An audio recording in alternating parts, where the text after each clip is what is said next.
इस बजट में किसको क्या मिला। मैंने कैटेगराइज कर दिया है। राज्यों को क्या मिला, जो टैक्स का अनुमान लगा रहे थे उनको क्या मिला, अंधभक्तों को क्या मिला और बेरोजगारों को क्या मिला। क्योंकि यह बजट जनता के लिए नहीं है, कुर्सी का बजट बनाने के लिए है। क्योंकि अगर आंध्र प्रदेश और बिहार के नेता रूठे तो वर्तमान कुर्सी के पांव टूटे।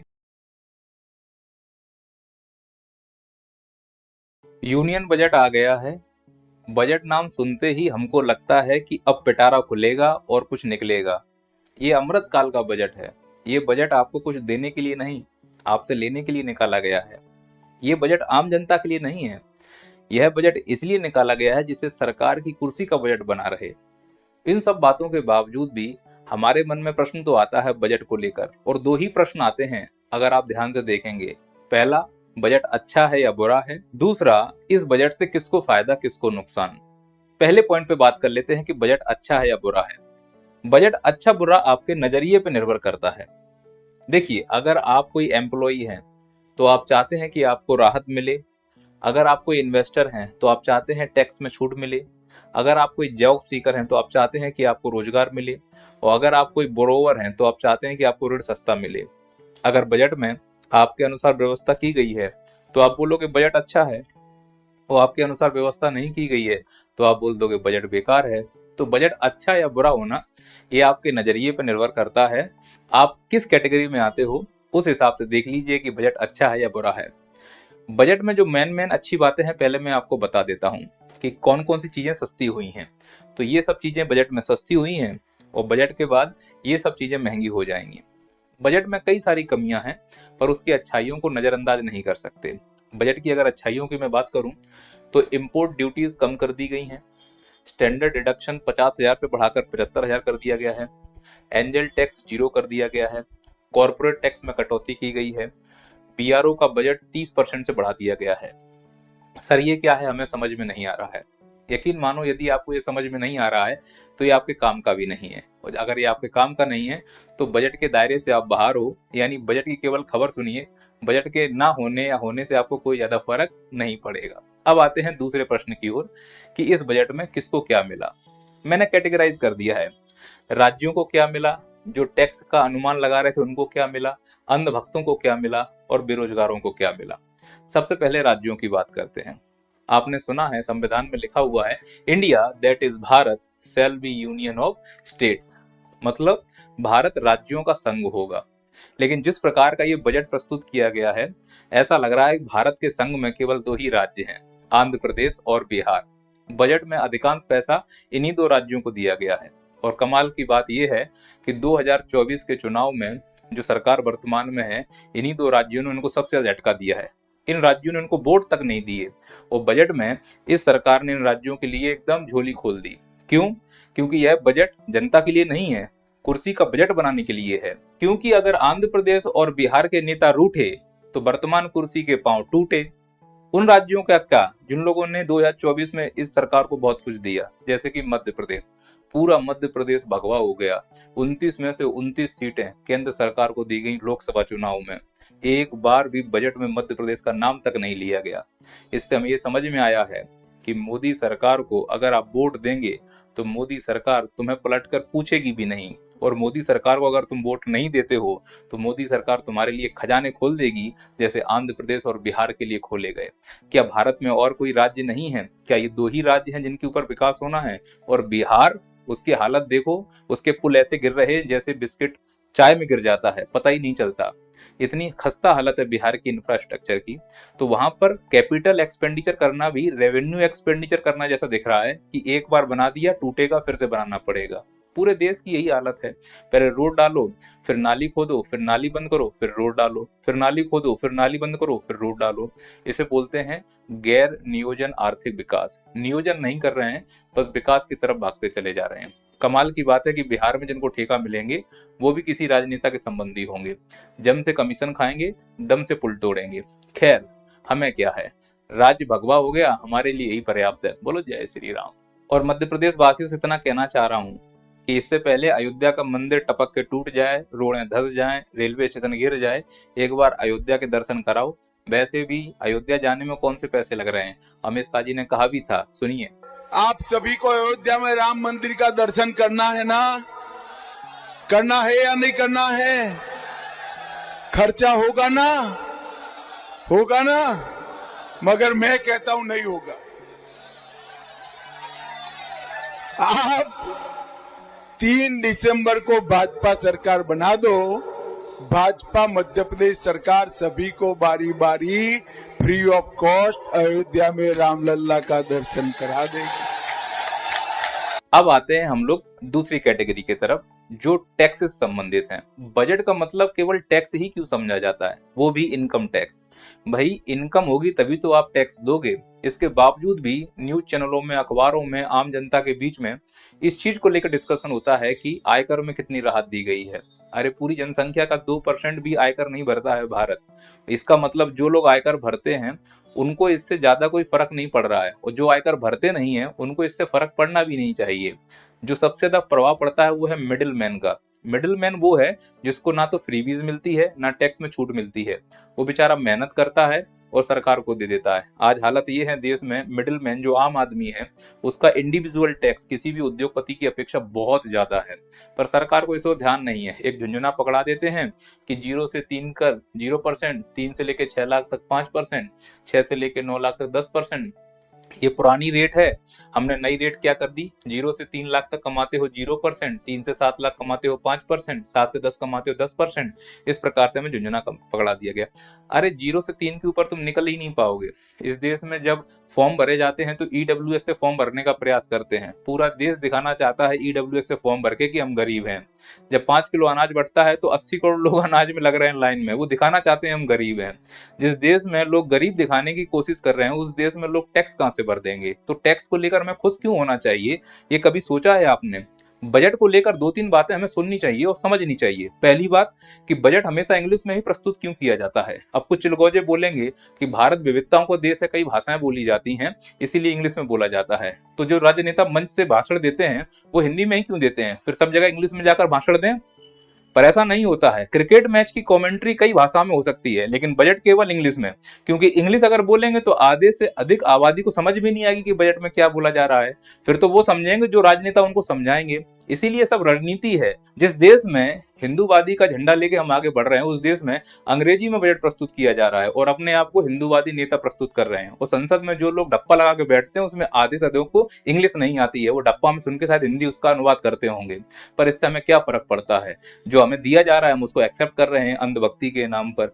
कभी अपना विचार ही नहीं कर रहे हैं कि बजट में आखिरकार इस स्लैब से हमें क्या लेना देना, अगर बढ़ेगा या कम होगा। जो डिडक्शन दिया जा रहा है वो 50,000 75,000 तक। अरे इतने में तो एक आम आदमी चंदू की तरह फू फू कर डालता है या उसके केसर में दाने दाने का दम होता है। आप इस चीज को समझिए। जो रिबेट दी जा रही है वो बहुत बड़ी नहीं है, क्योंकि उतनी रिबेट तो महंगाई में निकाल ले रहे हो तुम।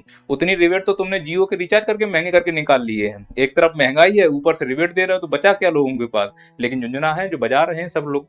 एक और प्रॉब्लम है कि इंडेक्सेशन खत्म कर दिया है। आपके पास कोई प्रॉपर्टी होगी तो उस प्रॉपर्टी को अब बेचोगे तो आपको जितने साल पुरानी प्रॉपर्टी का लाभ है वो आपको चुकाना पड़ेगा। सर समझ में नहीं आया? तो इसका मतलब तुम्हारे पास प्रॉपर्टी नहीं है तो ये टैक्स तुम्हारे काम का नहीं है। और अगर समझ में आ गया होगा तो इसका मतलब प्रॉपर्टी है, टैक्स भरने के लिए तैयार रहिए। बोलो जय श्री राम। एक और प्रॉब्लम है long term capital gain tax, इसको बढ़ा दिया गया है। Short term capital gain tax इसको बढ़ा दिया गया है। अब शेयर अगर हम ट्रेड करेंगे तो उसको भी बढ़ा दिया गया। मतलब कुल मिला के अब इस देश की हालत ये है, बनाओ तो टैक्स देना पड़ेगा, बेचो तो टैक्स देना पड़ेगा, रखो तो टैक्स देना पड़ेगा।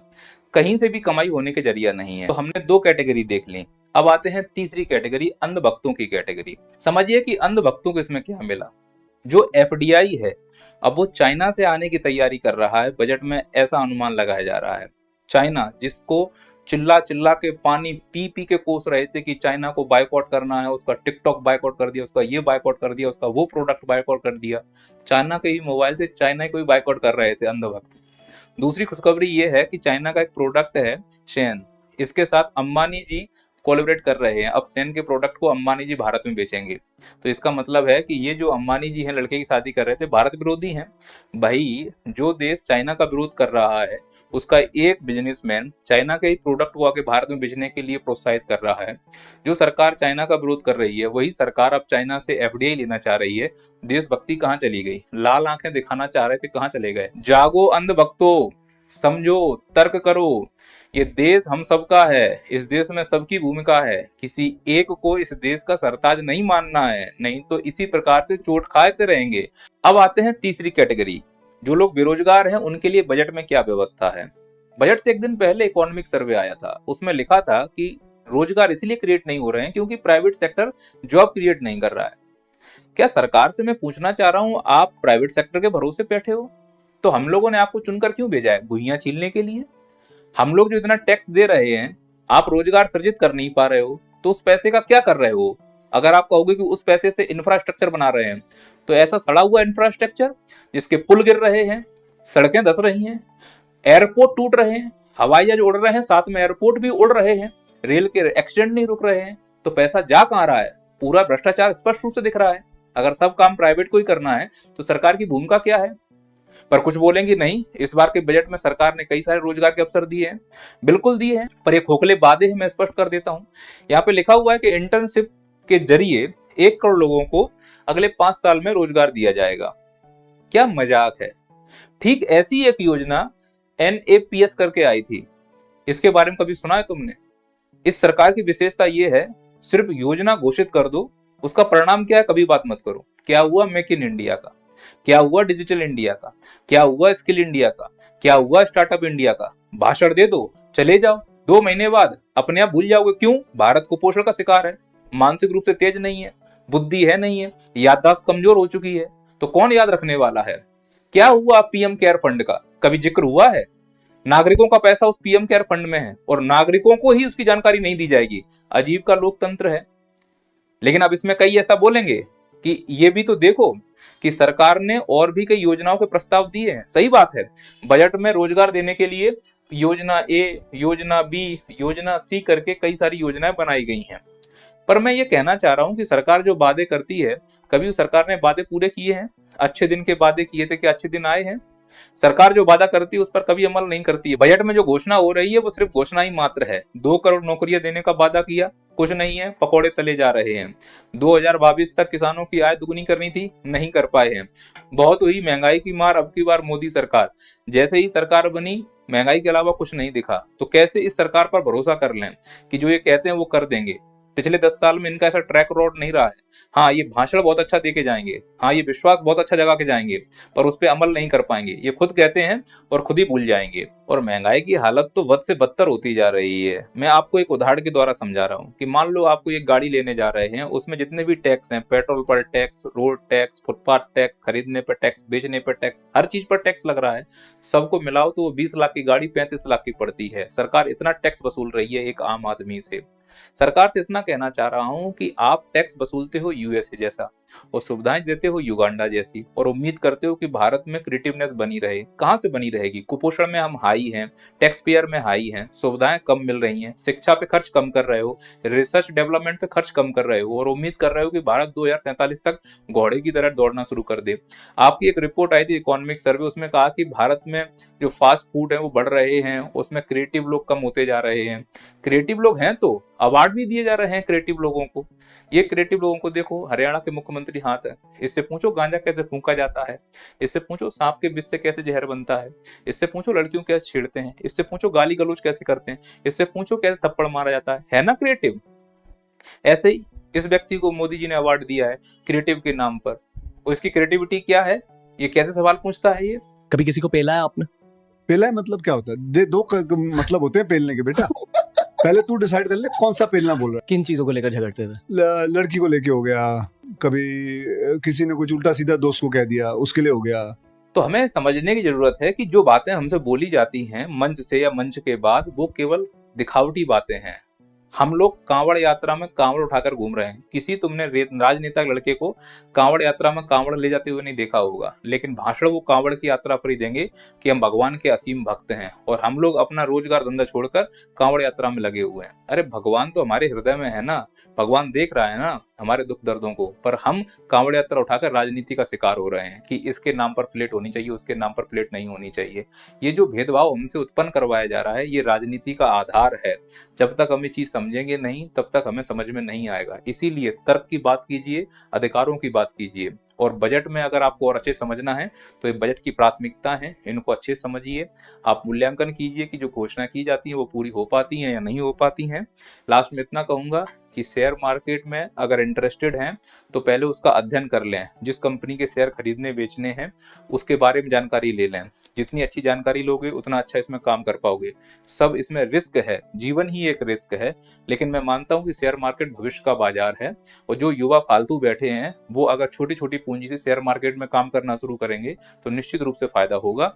पर याद रखना, बड़ी पूंजी नहीं फंसानी है। 100 50 रुपए से कई सारे ऐसे ऐप्स हैं जो ऐप आपकी हेल्प कर सकते हैं। और म्यूचुअल फंड में इन्वेस्ट करना भी शुरू करें। हालांकि म्यूचुअल फंड में रिस्क कम होता है, सरकार भी उस पर भरोसा जता रही है, लेकिन हमको सेविंग करना सीखना होगा, हमको शेयर मार्केट की जानकारी सीखनी होगी। आप जब तक इन फाइनेंशियल इंस्टीट्यूशन के बारे में जानकारी नहीं रखेंगे, आपकी आर्थिक स्थिति कमजोर ही होगी। रील देखने से, रील बनाने से, किसी फालतू के यूट्यूबर्स को फॉलो करने से आपकी तरक्की नहीं होगी। आपकी तरक्की होगी नए इनकम के सोर्स जनरेट करने से, उसके विकल्प देखने से। ड्रीम 11 पर टीम मिलाने से कुछ नहीं होगा, फलाने गेम में जाने से कुछ नहीं होगा, गेम की एप्लीकेशन डाउनलोड करने से कुछ नहीं होगा, लेकिन शेयर मार्केट की जानकारी हर एक बच्चे को होनी चाहिए। आज भारत दुनिया में सबसे बड़ा शेयर मार्केट का बाजार है और भारतीय लोगों को उसकी जानकारी नहीं है। कम से कम हम इसमें पारंगत तो हो सकते हैं और पूरी दुनिया को दिखा सकते हैं कि भारत क्या कर सकता है। जय हिंद, जय भारत।